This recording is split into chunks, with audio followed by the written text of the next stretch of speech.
Hello students, Vinod sir's IAS के एक और लेक्चर में आपका स्वागत है। हम अपनी आर्ट्स एंड कल्चर की लास्ट 3 इयर्स के करंट अफेयर्स की सीरीज जारी रखते हैं। आज के इस लेक्चर में हम 2 टॉपिक्स पढ़ेंगे, लैंग्वेजेस एंड स्क्रिप्ट्स अर्थात भाषाएं एवं लिपियां, और ट्राइब्स एंड फेस्टिवल्स जनजातियां एवं त्योहार।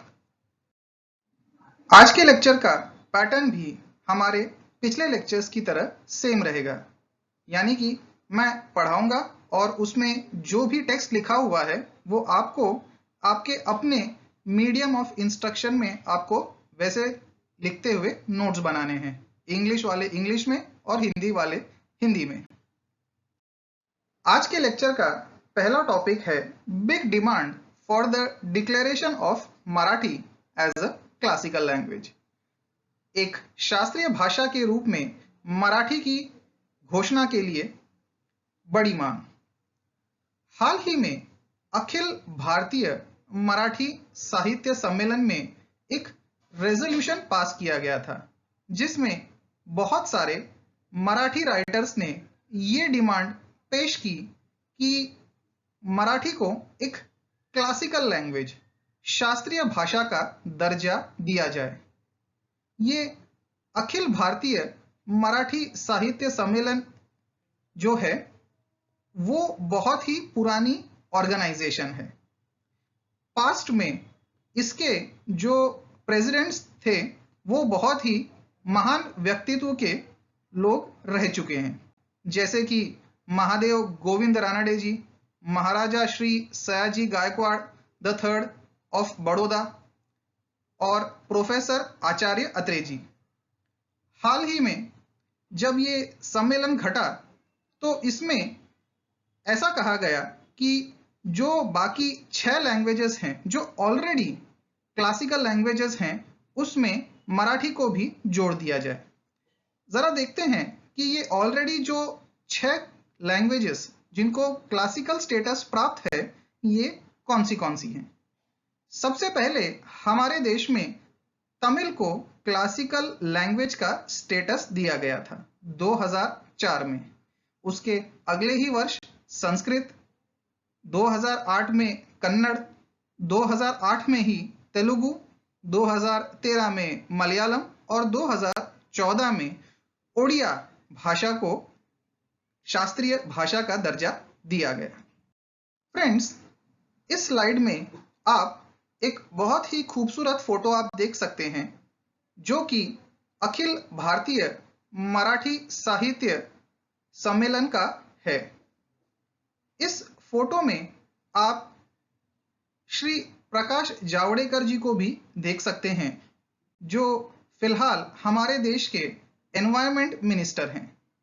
नीचे आप इस सम्मेलन का ऑफिशियल लोगो भी देख सकते हैं। इस नेक्स्ट स्लाइड में हम 3 महान पर्सनालिटीज के फोटो देख सकते हैं जो इतिहास में इस सम्मेलन के प्रेसिडेंट रह चुके हैं। फर्स्ट फोटो है महादेव गोविंद रानडे जी का, सेकंड फोटो है आचार्य अत्रे जी का, और तीसरा फोटो है महाराजा श्री सयाजीराव गायकवाड़ द थर्ड का। स्टूडेंट्स, अब हम जरा क्राइटेरिया स्टडी करेंगे कि ये क्लासिकल लैंग्वेज स्टेटस देने का क्या है हमारे देश में। इसके लिए जो विभिन्न मानदंड जो हैं वो क्या हैं। हमारे देश में जो मिनिस्ट्री ऑफ कल्चर जो है, संस्कृति मंत्रालय, उसका ये कहना है कि जो लैंग्वेज है जिसको शास्त्रीय भाषा का पद हासिल होना चाहिए उसको एसेंशियली 4 क्राइटेरिया सेटिस्फाई करने चाहिए। पहला क्राइटेरिया है कि भाषा तकरीबन 1500 से 2000 साल पुरानी होनी चाहिए। इसके कोई इंस्क्रिप्शंस, शिलालेख, कोई ग्रंथ, कुछ ऐसा होना चाहिए। दूसरा, ये जो लैंग्वेज है वो आज भी जो बोलने वाले इसके स्पीकर्स हैं, जो वक्ता हैं, वो इसको एक बहुत ही मूल्यवान विरासत की तौर पे इसे मानना चाहिए। तीसरा क्राइटेरिया है, ये लैंग्वेज जो है उसका जो बोलने की जो परंपरा है, जो लिटरेरी ट्रेडिशन है, वो कहीं से इंस्पायर्ड या कॉपीड नहीं होनी चाहिए। फोर्थ, जो क्लासिकल लैंग्वेज है वो पुराने जमाने में और आज के मॉडर्न जमाने में थोड़ी अलग रहेगी तो भी चलेगा। जो डिसकंटिन्यूटी हो सकती है, नो प्रॉब्लम, इससे कोई भी प्रॉब्लम नहीं होगी, इसे तो भी क्लासिकल लैंग्वेज का दर्जा दिया जा सकेगा। फ्रेंड्स, अब देखते हैं कि benefits of classical language status क्या हैं। शास्त्रीय भाषा पद हासिल होने के बाद क्या लाभ मिलते हैं। पहला, हमारे देश में जो केंद्र सरकार जो है वो 2 इंटरनेशनल लेवल के अवार्ड्स डिक्लेयर कर सकती है ऐसे स्कॉलर्स के लिए जिन्होंने उस पर्टिकुलर क्लासिकल लैंग्वेज में बहुत रिसर्च किया हो और बहुत ज्यादा किताबें वगैरह लिखी हो। दूसरा, हमारे देश में dedicated centres of excellence setup किए जा सकते हैं उस पर्टिकुलर क्लासिकल लैंग्वेज के प्रसार के लिए। सेंटर ऑफ एक्सीलेंस जैसे कि कोई कॉलेज या कोई स्पेसिफिक स्टैंड अलोन इंस्टीट्यूट हो गया। थर्ड, यूनिवर्सिटीज ग्रांट कमीशन हमारे देश में अलग अलग रिसर्चर्स को ग्रांट्स दे सकती हैं रिसर्च प्रोजेक्ट्स के लिए, ताकि इन लैंग्वेजेस को बढ़ावा मिल सके। फोर्थ, हमारे देश में जो बहुत सारी जो केंद्रीय विश्वविद्यालय हैं, यूनिवर्सिटीज हैं, उसमें स्पेसिफिक डिपार्टमेंट्स सेटअप किए जा सकते हैं ऐसी लैंग्वेजेस के ऊपर रिसर्च करने के लिए। भाषाओं के प्रसार के लिए पेशेवर अध्यक्ष पदों की नियुक्ति की जा सकती है। फिफ्थ, क्लासिकल लैंग्वेज स्टेटस मिलने पर उस पर्टिकुलर स्टेट गवर्नमेंट को, राज्य सरकार को केंद्र से 500 करोड़ मिलते हैं सालाना for the promotion of that particular classical language. Friends, अब हम देखते हैं जरा कि मराठी के क्लासिकल लैंग्वेज स्टेटस हासिल करने के पीछे उसकी दावेदारी में कितनी मजबूती है। देखते हैं। फर्स्ट, तमिलनाडु में एक स्टोन इंस्क्रिप्शन पाया गया है, एक शिलालेख मिला है जो तकरीबन 2500 साल पुराना है। उसमें यह कहा गया है कि महाराष्ट्र के इलाके से, दक्षिण के इलाके से कुछ कामगार लाए गए थे कावेरी नदी के किनारे डैम बनाने के लिए। वे लोग महाराष्ट्री भाषा में बातचीत किया करते थे आपस में। दूसरा, स्वामी वारारुचि जो बहुत बड़े महान लेखक थे गुप्ता राजवंश के टाइम पे, उन्होंने अपनी पुस्तक प्रकृत प्रकाश में महाराष्ट्री भाषा के लिए ग्रामर के रूल्स लिखे हैं। ये किताब तकरीबन 2000 साल पुरानी है।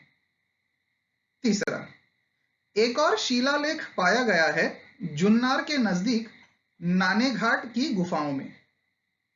पुणे में ये स्टोन इंस्क्रिप्शन पाया गया है।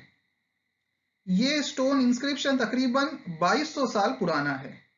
यह महाराष्ट्री भाषा में लिखा हुआ है और इसकी जो लिपि है, जो स्क्रिप्ट है, वो ब्राह्मी है।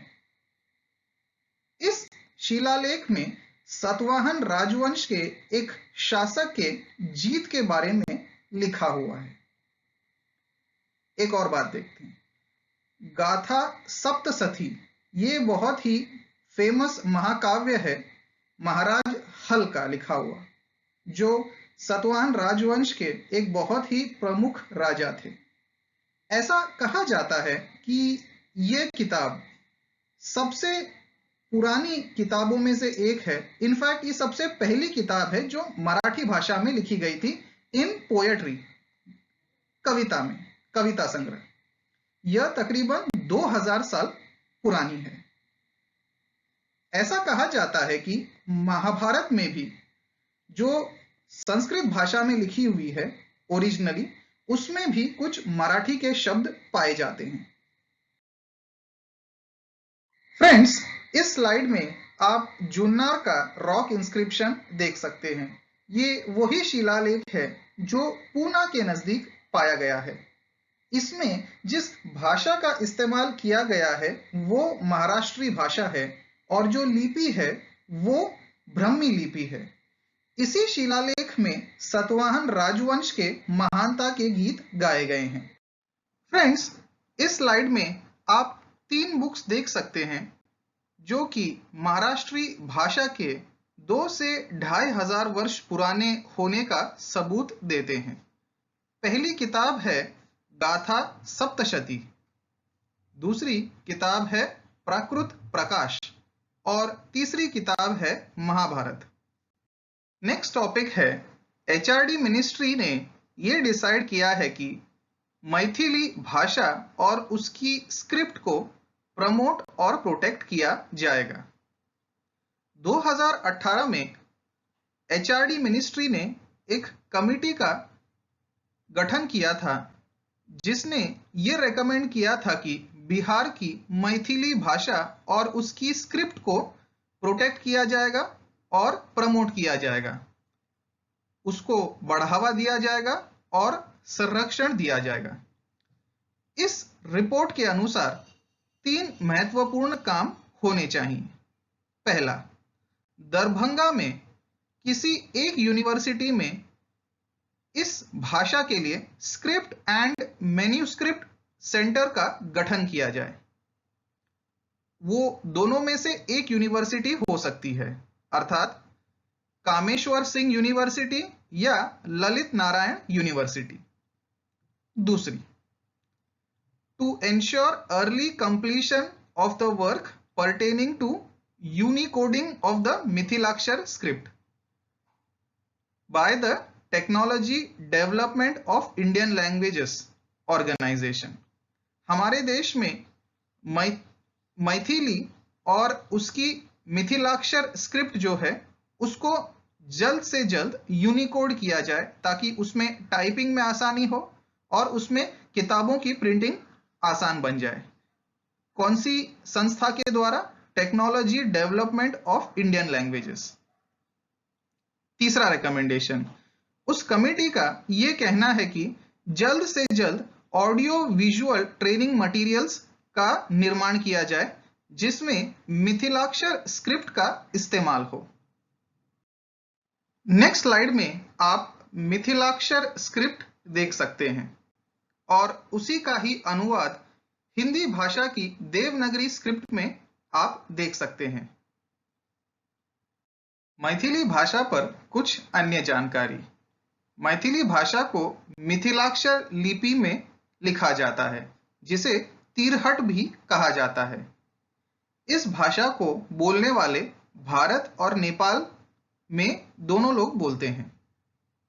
भारत में बिहार और झारखंड के इलाके में ये मुख्यतः बोली जाती है। मिथिलाक्षर स्क्रिप्ट जो है उसका सबसे पुराना अवशेष पाया गया है सहोदारा के इंस्क्रिप्शन में। यह शिलालेख तकरीबन 1100 साल पुराना है। विद्यापति ठाकुर जी सबसे पहले लेखक थे जिन्होंने मैथिली भाषा को एक साहित्यिक भाषा के रूप में इस्तेमाल करना शुरू किया। उनके जो साहित्य हैं वो संपूर्णतः भगवान शिव को संबोधित हैं। 14वीं शताब्दी में स्वामी ज्योतिश्वर ठाकुर जी ने इस साहित्य को और ज्यादा बेहतरीन बनाया। उनकी किताब धूर्त समागम बहुत ही मशहूर है जो कि मैथिली भाषा में लिखी गई है। 20वीं शताब्दी में बाबा नागार्जुन जी, रामानंद रेणु जी, इन सभी ने मैथिली भाषा की कविता के ऊपर बहुत ज्यादा लिखा। 1910 में पहली मैथिली ऑर्गेनाइजेशन का गठन हुआ। इस संस्था को बोला गया मैथिली महासभा। आज के जमाने में मैथिली भाषा को कॉन्स्टिट्यूशनल स्टेटस प्राप्त है। हमारे देश में 8वें शेड्यूल में इसको रखा गया है। 2004 के 92nd अमेंडमेंट के अनुसार। Next topic, chief minister of Arunachal Pradesh has released a book called Tangam. Arunachal Pradesh के मुख्यमंत्री ने तंगम नामक एक पुस्तक जारी की है। ये तंगम दरअसल एक भाषा है जो अरुणाचल प्रदेश में तंगम समुदाय द्वारा बोली जाती है। आज के तारीख में इसके केवल 253 स्पीकर्स ही बच गए हैं। ये इसलिए हुआ है क्योंकि इस समुदाय के लोगों की पॉपुलेशन बहुत कम हो गई है। ये लोग मल्टीलिंगुअलिज्म फॉलो कर रहे हैं, यानी अनेक भाषाएं बोल रहे हैं और खुद की ही जो मदर टंग है उसको इतना तवज्जो नहीं दे रहे हैं। इसके अलावा यहाँ पर lack of development and infrastructure देखा गया है, जिससे इस भाषा को लिखने के लिए नया कोई भी सपोर्ट नहीं मिल रहा है। इस नेक्स्ट स्लाइड में आप देख सकते हैं कि अरुणाचल प्रदेश के चीफ मिनिस्टर श्री पेमा खांडू साहब इस पुस्तक का विमोचन कर रहे हैं। यहाँ पर तमाम दूसरे इंपॉर्टेंट गेस्ट्स भी साथ में देखे जा सकते हैं। अन्य जानकारी, तंगम समुदाय जो है वो दरअसल आदि ट्राइब का एक छोटा सा पार्ट है। ये लोग अरुणाचल प्रदेश में रहते हैं। वहां पर एक जिला है अपर सियांग डिस्ट्रिक्ट, वहां पर ये लोग निवास करते हैं। 1975 में भी ऐसी ही एक बुक आई थी तंगम भाषा के नाम से। उसमें ये लिखा गया है कि इन लोगों की आबादी तकरीबन 2000 है जो 25 गांवों में निवास करते हैं। ये तंगम भाषा जो है ये केवल एक ओरल लैंग्वेज है, मौखिक भाषा, इसे आप लिख नहीं सकते। ये तानी ग्रुप से संबंधित है जो कि तिब्बतो बर्मन लैंग्वेज फैमिली से ताल्लुक रखते हैं। यूनेस्को के अनुसार यह तंगम भाषा काफी क्रिटिकली एंडेंजर्ड है। Next topic, university of Hyderabad discovers 2 new languages, Valmiki and Malhar. Hyderabad विश्वविद्यालय ने 2 नई भाषाओं की खोज की है, वाल्मीकि एवं मल्हार। हाल ही में प्रोफेसर पचन मोहंती जी ने 2 नई भाषाओं को डिस्कवर किया है। पहली भाषा है मल्हार। मल्हार भाषा को बोलने वाले आज के दौर में केवल 75 लोग बच गए हैं। ये लोग बहुत ही दूर के गांव कस्बे में रहते हैं जो कि तकरीबन 165 किलोमीटर दूर है भुवनेश्वर के इलाके से। ये लोग आमतौर पर उड़िया भाषा बोलने वालों से बहुत ही दूर रहते हैं।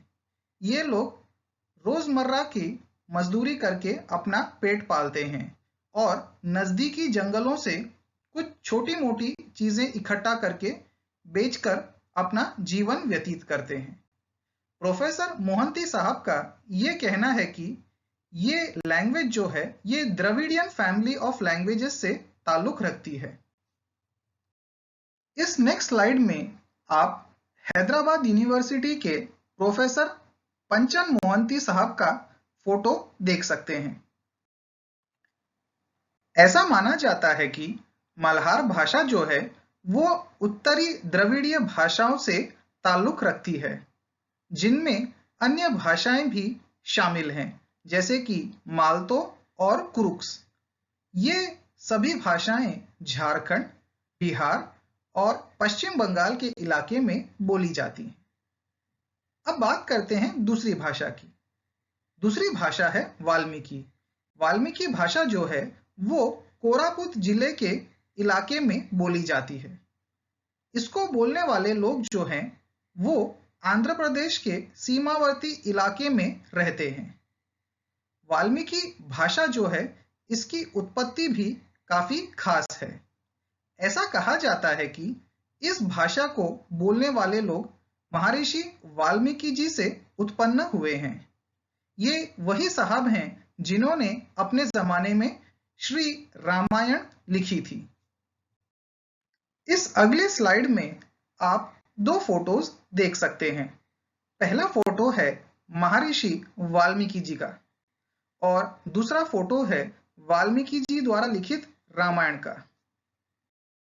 फ्रेंड्स, ये है आपका होमवर्क।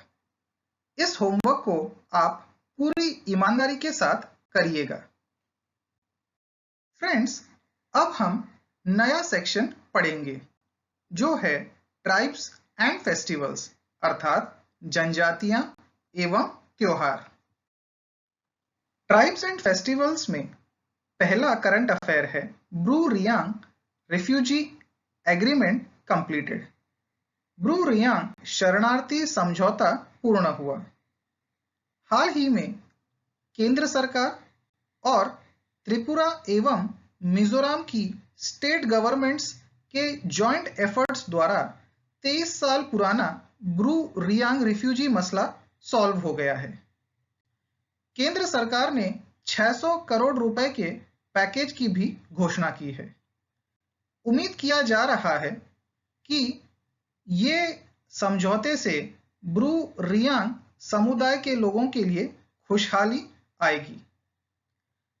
गवर्नमेंट का ऐसा मानना है कि ये इस समुदाय के लोगों के लिए एक उज्जवल भविष्य देने का काम करेगी। ब्रू रियांग लोग जो हैं, अब वे सभी प्रकार के सोशल वेलफेयर स्कीम्स का फायदा उठा पाएंगे। फ्रेंड्स, इस स्लाइड में आप ब्रू अथवा रियांग नामक समुदाय के लोगों का फोटो देख सकते हैं। ये सभी के सभी नॉर्थ ईस्ट के इलाकों में निवास करते हैं। फ्रेंड्स, इस मसले की हिस्ट्री पर थोड़ा ध्यान देते हैं। ब्रू, जिन्हें रियांग भी कहा जाता है, ये आसाम, त्रिपुरा, मणिपुर और मिजोरम के इलाके में रहने वाले आदिवासी लोग हैं। त्रिपुरा में इन्हें पर्टिकुलरली वल्नरेबल ट्राइबल ग्रुप का दर्जा दिया गया है। मिजोरम में इन्हें खासकर टारगेट बनाया जाता है क्योंकि मिजोरम के जो कुछ कट्टरपंथी संगठन हैं, उनका ऐसा मानना है कि ये मिजोरम के असली लोग नहीं हैं। मिजो लोगों का 1990s के दशक में ऐसा कहना था कि ब्रू समुदाय के जो लोग हैं, उनको स्टेट में वोटिंग राइट्स नहीं मिलने चाहिए। उनका ऐसा मानना था कि ब्रू कबीले के लोग वहां के इंडिजीनियस लोग नहीं हैं और इसी मूवमेंट के खिलाफ ब्रू लोगों ने जंग छेड़ दी। इसके खिलाफ मिजो लोगों ने दूसरी जंग छेड़ दी। 1997 में ये मसला और ज्यादा कठिन हो गया।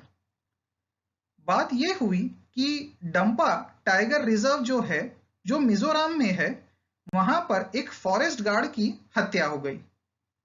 वो फॉरेस्ट गार्ड जो था, वो मिजो समुदाय से था और सारा का सारा शक ब्रू समुदाय के लोगों पर चला गया और इसी वजह से वहां के मिजो समुदाय के लोगों ने सारे के सारे ब्रू समुदाय के लोगों के खिलाफ जंग छेड़ दी और इस वजह से 30,000 ब्रू आदिवासियों को भाग निकलना पड़ा मिजोरम से। आज के तारीख में वे सभी के सभी त्रिपुरा के रिफ्यूजी कैंप्स में रहते हैं। फ्रेंड्स, इस स्लाइड में आप बहुत ही फेमस फोटो देख सकते हैं इस ऐतिहासिक पल का। इस फोटो में आप देख सकते हैं कि ये मशहूर एग्रीमेंट साइन किया गया है विभिन्न पूर्वोत्तर राज्यों के मुख्यमंत्रियों द्वारा और ये हमारे देश के होम मिनिस्टर श्री अमित शाह के मौजूदगी में हो रहा है। फ्रेंड्स, अब जरा देखते हैं कि इस अंतिम पुनर्वास समझौते के कुछ मुख्य बिंदु क्या हैं। ब्रू कबीले के लोगों को त्रिपुरा में रहने के लिए जगह दी जाएगी। एक फिक्स डिपॉजिट की सुविधा दी जाएगी जो तकरीबन 4 लाख रुपए की राशि रहेगी। इन्हें वे 2 साल के बाद ही निकाल सकते हैं। इसके अलावा 40/30 स्क्वायर फुट का एक रेजिडेंशियल प्लॉट का इलाका भी प्रदान किया जाएगा। प्रत्येक परिवार को 5,000 रुपया नकद मिलेगा प्रति महीना 2 वर्षों के लिए। इसके अलावा 2 साल के लिए मुफ्त राशन भी दिया जाएगा और 1.5 लाख रुपए अलग से मिलेंगे घर बनवाने के लिए। नेक्स्ट करंट अफेयर है Indian citizenship demand for Chakma and Hajong communities. Chakma और हाजोंग समुदाय के लिए भारतीय नागरिकता की मांग। हाल ही में चकमा और हाजोंग समुदाय के लोगों ने सिटीजनशिप की डिमांड की है, जो ओरिजिनली चिटागोंग के पहाड़ी इलाकों में रहते थे, पूर्वी ईस्ट पाकिस्तान के इलाके में।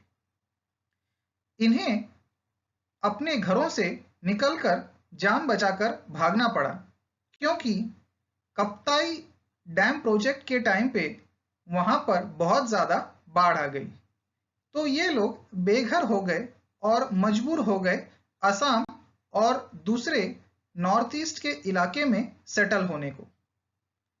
इसके बाद वहां पर 1971 में जो एथनिक क्लेंजिंग हुई, जो वहां पर नरसंहार हुआ पाकिस्तानी आर्मी के द्वारा ईस्ट पाकिस्तान में, जिसके वजह से बांग्लादेश भी बना, तो इसी के चलते इनके ऊपर भी बहुत ही ज्यादा मजहबी अत्याचार हुए।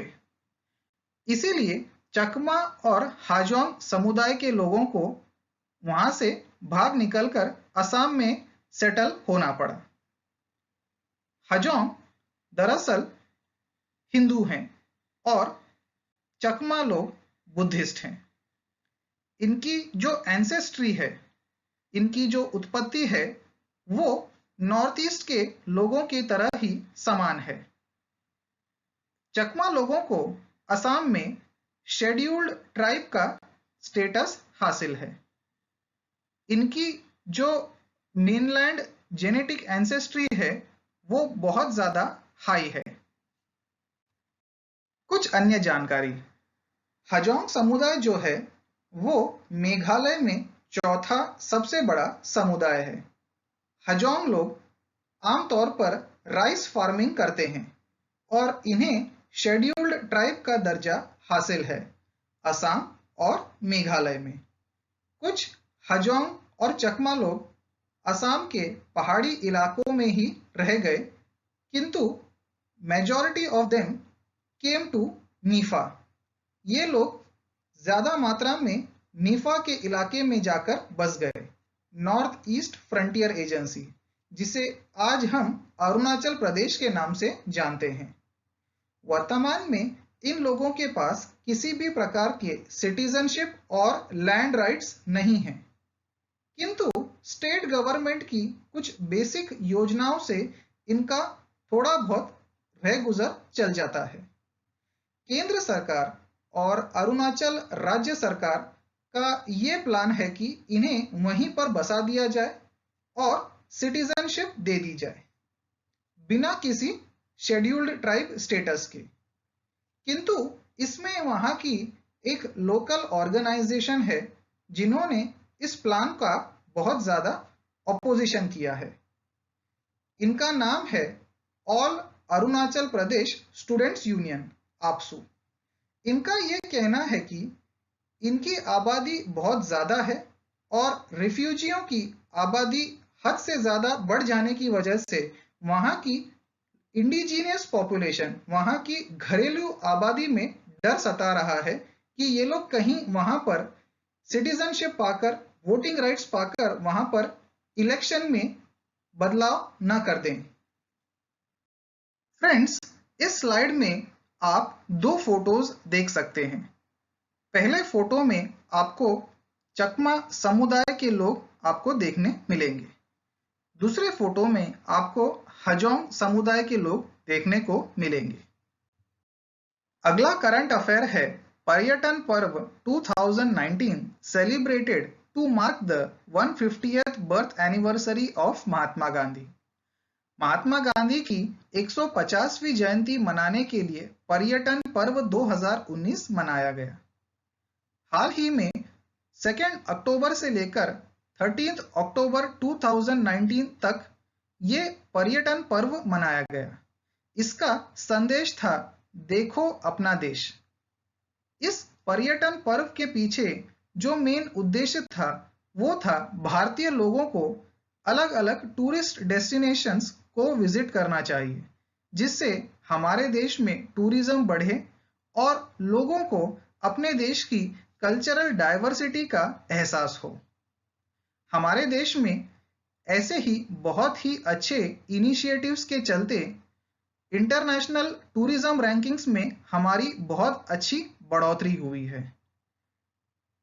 हाल ही में वर्ल्ड इकोनॉमिक फोरम ने अपनी 2019 की report travel and tourism competitiveness report में भारत को 34th पायदान पर रखा।